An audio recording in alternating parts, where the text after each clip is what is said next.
presidenta Gleice se empenhou muito nisso, então está todo mundo podendo acompanhar à distância. E não venham para cá porque não tem como entrar e não tem como participar, apesar da indevida atropelada do Arthur na construção da mesa. Agora, agora vamos passar a palavra... Queria passar a palavra para a Laís Abramo, que foi diretora da CEPAL, da OIT, e tem toda também uma vida como socióloga dedicada a este tema. Laís. Muito bom dia a todos e todas. Queria, em primeiro lugar, agradecer muitíssimo o convite para participar desse debate, ainda que à distância, e queria cumprimentar todas as pessoas presentes e, muito especialmente, o querido presidente Lula, e expressar minha alegria em poder conversar com ele depois de tanto tempo, ainda que à distância. Eu vou tentar me ater, evidentemente, ao tempo que me foi concedido e entrar direto no assunto, e queria destacar 4 pontos de partida para reflexão. Eu vou apresentar alguns dados que estão baseados fundamentalmente na última edição do Panorama Social da América Latina da CEPAL, que eu coordenei e foi a minha última tarefa enquanto diretora da Divisão de Desenvolvimento Social da CEPAL. Bom, quais são esses pontos de partida? Muitos deles são totalmente coerentes com o que o Graziano acaba de falar. Primeiro, a desigualdade social no Brasil e na América Latina é estrutural e conspira contra o desenvolvimento e a democracia, e está no coração do descontentamento social que hoje se expressa de maneira tão contundente em muitos países da região. Pode passar a próxima lâmina, quem está operando aí o sistema. A desigualdade social, além disso, está assentada numa matriz produtiva heterogênea, pouco diversificada, com baixa capacidade de inovação e altamente dependente dos recursos naturais. Isso foi algo que que os governos progressistas não conseguiram modificar no período em que estiveram no poder, com algumas poucas exceções. Nessa matriz produtiva, a maior parte dos empregos é gerada nos setores de baixa produtividade, e o mercado de trabalho é o elo que transmite essa heterogeneidade ao conjunto da sociedade, que se expressa em uma alta desigualdade de renda e um acesso altamente desigual ao emprego e à proteção social. Então, isso quer dizer que, na maior parte da história da América Latina, o mercado de trabalho foi uma fábrica da desigualdade. Deixou de ser justamente no período virtuoso entre 2002 e 2014. E está voltando a ser, infelizmente. Terceiro lugar, essa desigualdade social está assentada em uma cultura do privilégio. Esse acho que é outro tema muito importante de ser discutido, que é uma característica histórica constitutiva das sociedades latino-americanas. Essa cultura é uma herança do passado colonial escravocrata que se reproduz até os nossos dias através de instituições, práticas e valores, e que está baseada fundamentalmente na negação do outro como sujeito de direitos. Quem é esse outro? É a mulher, é o pobre, é o trabalhador, é o negro, o indígena, o homossexual, o migrante. E essa cultura também naturaliza a desigualdade, as hierarquias e as profundas assimetrias de recursos e poder existentes da sociedade. Se a gente não consegue avançar no combate, no desmonte dessa cultura do privilégio, a gente não vai conseguir construir um futuro de igualdade.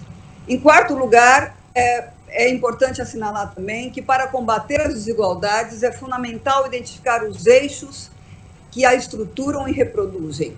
E aqui eu vou destacar 5 eixos fundamentais, que o Aloysio também já falou, que são a classe social, o gênero, a raça e etnia, a idade e o território, além de outros, como, por exemplo, a orientação sexual e identidade de gênero, a condição de pessoa com deficiência, ou a condição, o status migratório. Essas desigualdades, esses eixos estruturantes da desigualdade social, se manifestam em todos os âmbitos dos direitos e da vida social. Trabalho, educação, saúde, segurança alimentar, possibilidade de viver uma vida livre de violência, participação política, etc. E conformando uma complexa matriz da desigualdade social, na qual essas desigualdades não apenas se somam, mas se entrecruzam, se potencializam e se encadeiam ao longo do ciclo de vida das pessoas. Existem grupos que vivem simultaneamente múltiplas dimensões dessa desigualdade, como, por exemplo, evidentemente, as mulheres negras, as mulheres indígenas, as crianças indígenas que vivem na zona rural. E ter essa visão é fundamental tanto para fazer análise da desigualdade como para estruturar as políticas capazes de combatê-la. O que acontece com a pobreza e a desigualdade de renda na América Latina? Então, eu vou mostrar aqui os dados que a CEPAL trabalha e o que a gente constata é uma importante diminuição da pobreza e da desigualdade de renda entre 2002 e 2014, num período justamente, como assinalou o Graziano, que aumenta a desigualdade de renda no mundo. Isso, e muitas vezes se atribui isso ao chamado boom das commodities. A ideia de que a diminuição da pobreza e da desigualdade foi um resultado direto do crescimento econômico. Nós sabemos que não é assim, que essa realidade não poderia, que esses resultados não poderiam ter sido alcançados se não tivesse havido um contexto político em que muitos governos da região colocaram como prioridade justamente o combate à pobreza, à desigualdade e à inclusão social. Em que se fez uma crítica à visão reducionista das políticas focalizadas e contrapostas às políticas de caráter universal. A América Latina passou por um profundo processo de privatização também da saúde, da educação, da previdência social, em que se fortalece uma perspectiva de direitos e volta a ser um objetivo a universalidade das políticas sociais, em que se formula e implementa uma nova geração de políticas de caráter distributivo e inclusivo no âmbito social do mercado de trabalho. Isso foi suficiente? Claro que não. Os níveis da desigualdade e da pobreza continuam inaceitáveis e, a partir de 2014, esse quadro se desacelera ou se reverte. Concordando com a análise que o Graziano fez da insuficiência, pode passar, por favor, da insuficiência das pesquisas domiciliares para evidenciarem a desigualdade de renda, o que a gente pode ver nesse quadro é que existe sim um processo importante de redução da desigualdade medida pelo índice de Gini através das pesquisas domiciliares com a PNAD entre 2002 e 2014. Essa desigualdade se reduz 1,3% ao ano, o que é importante nesse contexto mundial em que a desigualdade, inclusive medida por esses indicadores, aumenta, né? No caso do Brasil, é claro, aí está assinalado no gráfico, a desigualdade diminui até 2014, depois tem uma clara reversão, é o país em que mais aumenta a desigualdade nesse período, esse aumento é superior a 3% ao ano. Agora, exatamente esses níveis de desigualdades que continuam sendo, a América Latina continua sendo, depois da África subsaariana, a região mais desigual do mundo.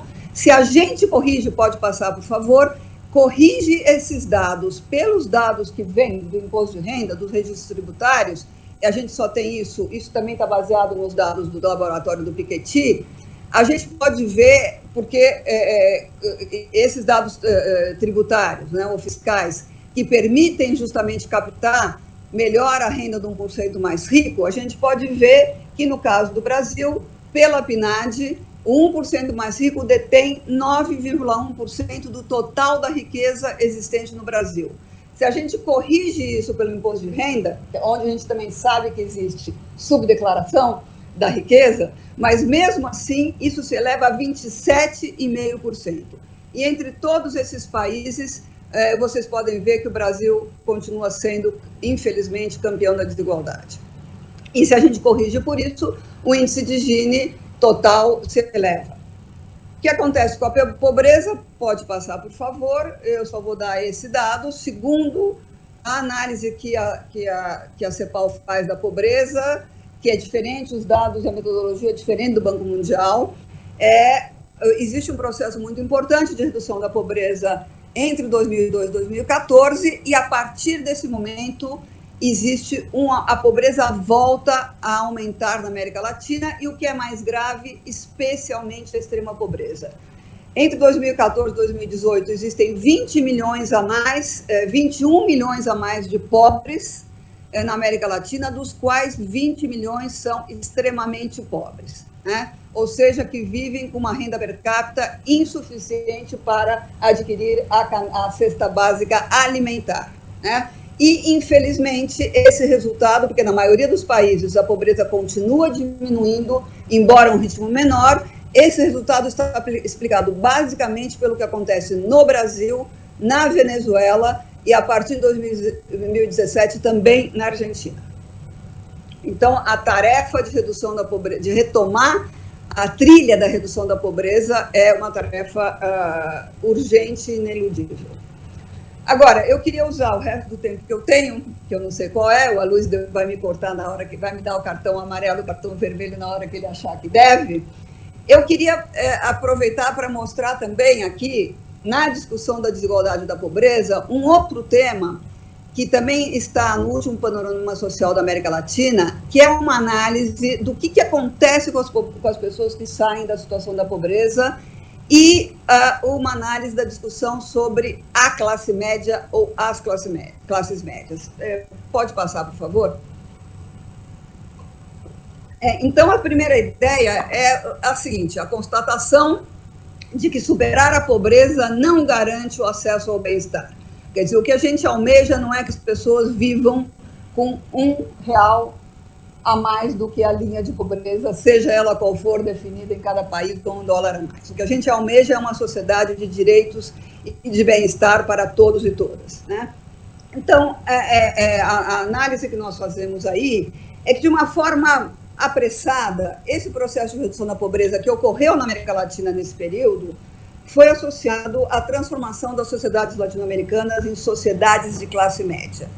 E eu acho que é necessário, como muitas pessoas que, inclusive, estão presentes no debate já fizeram, qualificar melhor esse debate. Países de renda média, que são quase todos os países da América Latina, com exceção do Haiti, acho que alguns da América Central, são hoje classificados como países de renda média e, portanto, estão fora da ajuda oficial do desenvolvimento.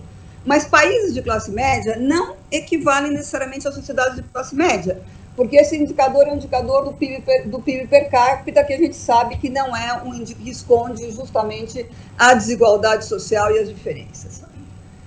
Então, a gente trabalha aqui com uma noção de estratos de renda média.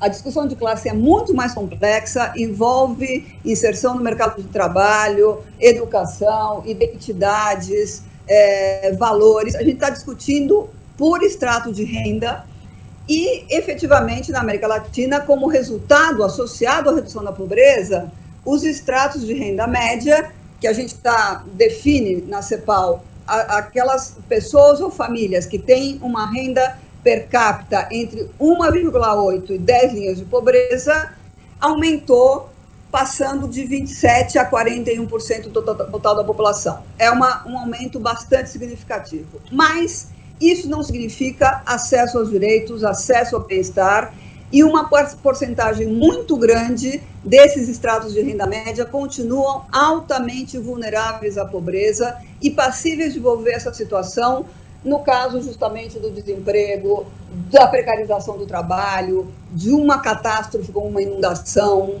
por exemplo, um terremoto, né? Uma separação, uma doença catastrófica na família, etc. Bom, então, para dar alguns dados, o Prado acaba de mandar uma mensagem aqui precisando que na América Latina só o Haiti não é de renda média. Obrigado, Prado, que nos está escutando, imagino que desde Roma, o Antônio Prado. Então, no caso da América Latina, essa é a vantagem das novas tecnologias, que a gente tem que usar muito. Então, só para colocar em números, pode passar, por favor, o número de pessoas nos estratos de renda média aumenta de 136 a 250 milhões de pessoas nesse período, mas mais da metade deles, 128 milhões de pessoas, estavam no extrato de renda média baixa, né? Que é justamente que está entre 1,8 e 3 linhas de pobreza. Se a gente junta isso com os estratos de renda baixa, que seriam extremamente pobres, os pobres, e os que apenas saíram da situação da pobreza e continuam altamente vulneráveis à pobreza, a gente chega a quase 77% do total da população da América Latina, né? Ou seja, mais de 2/3 do total da população da América Latina vive com menos de 3 linhas de pobreza. No Brasil, esses dados são um pouco melhores. Os estratos de renda média, por essa metodologia, passam de 32% a 52% da população. Isso significa um aumento de 52 milhões de pessoas fora da pobreza, mas dentro dessa renda média, e 65% pertencia aos estratos de renda baixa e média. Concluindo, agora, Laís... pode passar, por favor. O que eu vou mostrar aqui o concluindo, déficit de acesso a direitos fundamentais que ainda existe nas sociedades latino-americanas, e eu vou dar dados sobre educação, trabalho e proteção social e previdência. Laís, então, precisa concluir. Fecha aqui aí. O que a gente pode ver, nós estamos dividindo aí renda média, baixa, média e alta. Eu não vou entrar em detalhes, depois, se houver tempo no debate, alguém quiser, eu posso esclarecer um pouco mais. Mais da metade das pessoas que a gente classificou aqui como que pertencem a famílias de renda média não conseguiu concluir a educação secundária. E a gente sabe, o mercadante está me falando para concluir aqui, tá bom. Isso mostra a fragilidade dessa situação. No caso do Brasil, a situação é um pouco melhor. Pode passar, quase 40% dessas pessoas tem uma inserção, pode passar a lâmina. Quase 40% dessas pessoas têm uma inserção precária no mercado de trabalho e quase 50%, a próxima lâmina, não tem acesso à proteção social, né? E quase mais de 77% das pessoas de 65 anos e mais, pode passar, por favor, vivia com uma aposentadoria inferior a $300. Isso evidencia a necessidade urgente de construir e consolidar sistemas universais de proteção social na América Latina, ou seja, não bastam políticas focalizadas, é importante a universalidade das políticas. Para concluir, pode passar, por favor, a ideia de que reduzir significativamente a desigualdade nas suas múltiplas dimensões continua sendo uma tarefa central e ineludível e condição para retomar a trilha da redução da pobreza. Isso exige uma nova geração de políticas sociais, produtivas, fiscais, de mercado de trabalho e o enfrentamento da cultura do privilégio. A política social e trabalhista deve estar guiada por uma vocação universalista e sensível às diferenças, que contribua à construção de estados de bem-estar baseados em enfoque de igualdade de direitos, e essas políticas devem estar vinculadas também aos desafios de mudança na estrutura produtiva. E, por último, falar do tema fiscal, que é um tema central e que eu acho que também não conseguiu ser transformado nesse período, reforçar o que o Graziano disse. Na América Latina, além de não se taxar as grandes riquezas, o imposto de renda é altamente regressivo, como todo mundo sabe, e existe um outro tema central, que é combater a sonegação fiscal. 6,3% do PIB da América Latina, todos os anos, se desaparece através da sonegação fiscal. Isso é 4 vezes o que se gasta na América Latina nos programas de proteção social e de inclusão laboral e produtiva. Então, esse tema da sonegação fiscal é outro onde o dinheiro que deveria ir para o investimento produtivo, para as políticas sociais de proteção social, mercado de trabalho, desaparece, e acho que esse é o outro grande tema que está na agenda de políticas contra a desigualdade. Muito obrigada, desculpa o tempo. Estourou um pouquinho o tempo, faz parte. A exposição vai ficar disponível nos portais. O Arthur já agradeceu aqui, queria reforçar ao Márcio Porchman, ao Joaquim, a Isabel e todo mundo da equipe da Fundação que participou desse evento. Queria também registrar o agradecimento ao Instituto Lula, ao Paulo Okamoto,